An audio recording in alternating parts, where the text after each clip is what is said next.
Plainly, most of my opponents were about to concentrate against the feeble connecting door which they knew must open directly on me.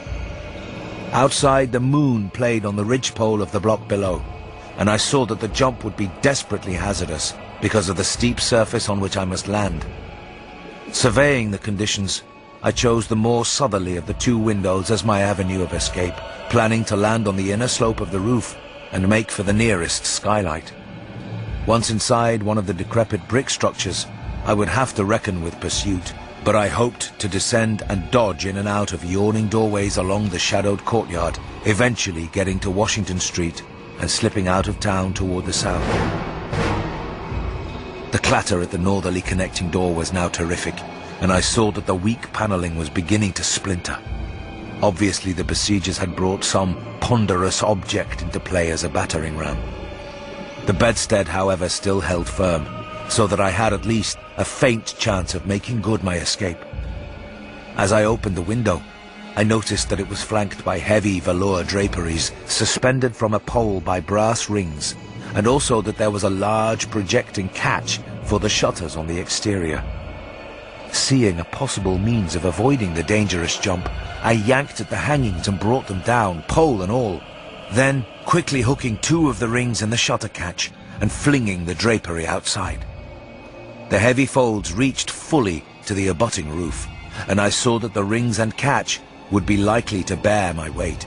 So, climbing out of the window and down the improvised rope ladder, I left behind me forever the morbid and horror-infested fabric of the Gilman house.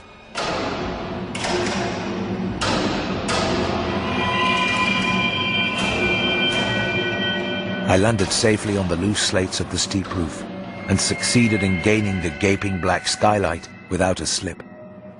Glancing up at the window I had left, I observed it was still dark, though far across the crumbling chimneys to the north I could see lights ominously blazing in the order of Dagon Hall, the Baptist church, and the Congregational church, which I recalled so shiveringly. There had seemed to be no one in the courtyard below, and I hoped there would be a chance to get away before the spreading of a general alarm. Flashing my pocket lamp into the skylight, I saw there were no steps down. The distance was slight, however, so I clambered over the brink and dropped, striking a dusty floor littered with crumbling boxes and barrels. The place was ghoulish looking, but I was past minding such impressions and made at once for the staircase revealed by my flashlight, after a hasty glance at my watch, which showed the hour to be 2 a.m. The steps creaked, but seemed tolerably sound, and I raced down past a barn-like second story to the ground floor. The desolation was complete, and only echoes answered my footfalls. At length I reached the lower hall, at one end of which I saw a faint, luminous rectangle marking the ruined Payne Street doorway. Heading the other way, I found the back door also open, and darted out and down 5 stone steps to the grass-grown cobblestones of the courtyard.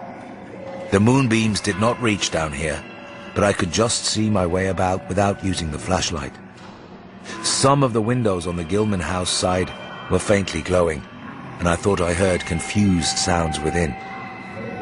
Walking softly over to the Washington Street side, I perceived several open doorways, and chose the nearest as my route out.